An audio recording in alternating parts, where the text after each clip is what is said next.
So today we're going to be making 3 different holiday treats that you can share with all your loved ones. But before we do that, please go ahead and hit that red subscribe button down below and the little bell next to it so you don't miss any of my upcoming videos. I haven't really been able to keep up with my little goodie box that I hand out to all my neighbors and friends every year. But this year, even though I have 3 now and one being so small, I'm gonna attempt it. So wish me luck.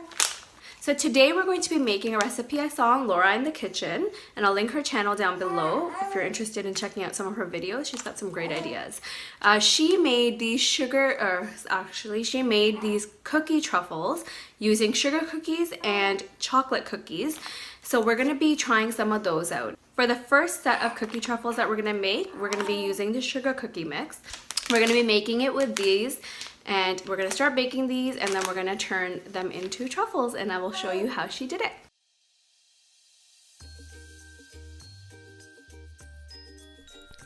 Okay, so here you can see I'm using the Betty Crocker sugar cookie mix.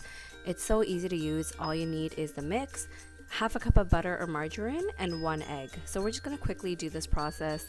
I'm just gonna speed through it so you can see how I'm putting it together.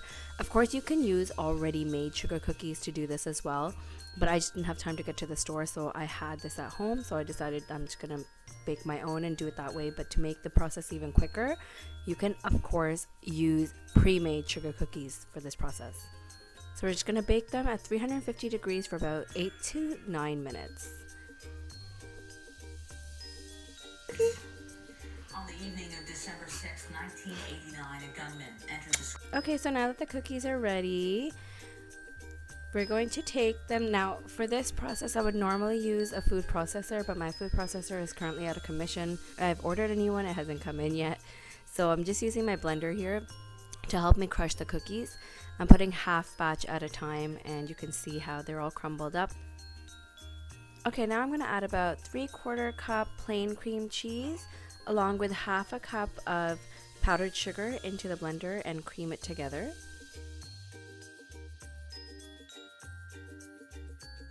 Okay, so I decided at this point that I'm going to stop being lazy because the blender was being a little tedious, and I pulled out my stand mixer, and in the mixer I have that same cream cheese and powdered sugar mixture along with the cookie crumbs. Okay, so once that's completely beaten up together, we're going to add some lemon zest. So I'm using the zest of 1 lemon. I'm just going to add a drop of lemon extract just because I have it on hand, but this is not necessary. And now we're going to do the whole process again using these chocolate cookies that I bought pre-made from the store. And I'm going to divide the dough into half. I'm going to use some orange extract along with some orange zest and some peppermint extract to create a candy cane flavor truffle.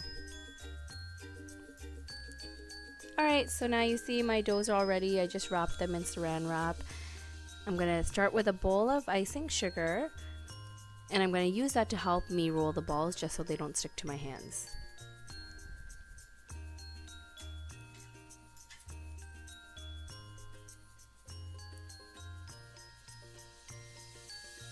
You can use a scooper if you want to make the sizes more uniform.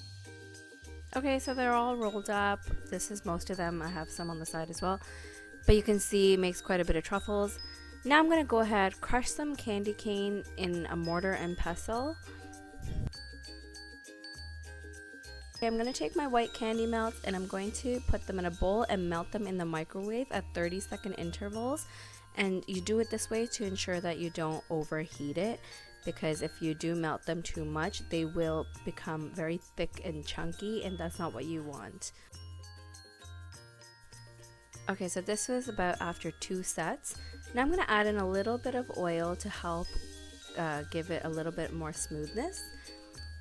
And from this point on, I'm going to start putting it in at 15-second intervals, just so I don't overdo it. Alright, now that we have the consistency we're looking for, we're going to start spooning it onto the balls. And you can dunk them in to cover the entire thing, but I like the way Laura had done it, where she just topped it off. And I just like the way it looked, so I'm going to do it this way. And it's less time consuming.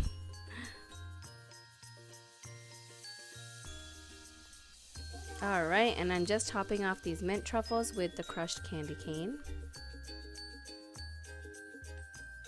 So I just want to show you another way you could do this as well is using a piping bottle. I use this for cookie decorating, but you can fill up the chocolate in this, and this will give you a little bit more control over how the chocolate falls on the ball. This also allows you to make different designs if you like. If you are going to use the piping bottle, I do recommend keeping a toothpick on hand because the nozzle does tend to clog.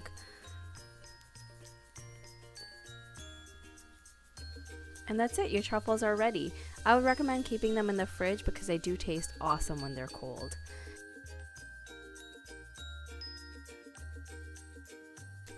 Okay, so moving on to our next item, I mixed up another batch of the Betty Crocker sugar cookie mix, and I'm going to be using a cookie press to shape the dough into little flowers. Now, if you don't have a cookie press, you can either just roll them into balls and make round cookies, or add flour to the mixture, and it will give you a firmer dough, which will allow you to use cookie cutters and you can create whatever shape you like. So here you can see I'm using the cookie press. I went through the whole baking process. I didn't see the point in showing you guys all again, but here is the final cookie. Now I'm going to add some jam, regular jam, into a Ziploc bag and just cut the tip, and that allows you to pipe it into the cookie. Of course, you don't have to do that. You can just use a teaspoon or butter knife to spoon it into the cookie as well and just sandwich them together. It's so easy and it's so fast.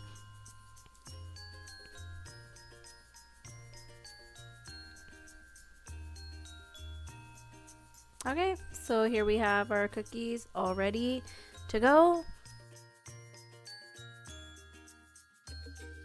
And last but not least, we have the Reindeer Chow. For this, we're using about half a cup of semi-sweet chocolate chips, half a cup of butter, and half a cup of peanut butter, smooth. We're going to melt this all together on medium-low heat.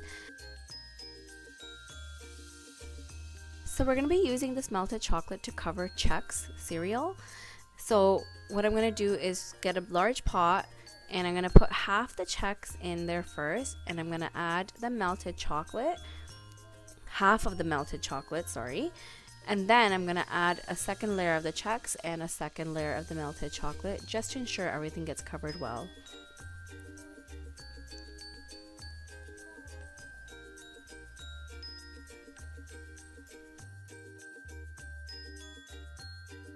And with a large spoon, you're going to carefully start mixing it together because Chex cereal is delicate and you don't want to crush too many of the cubes.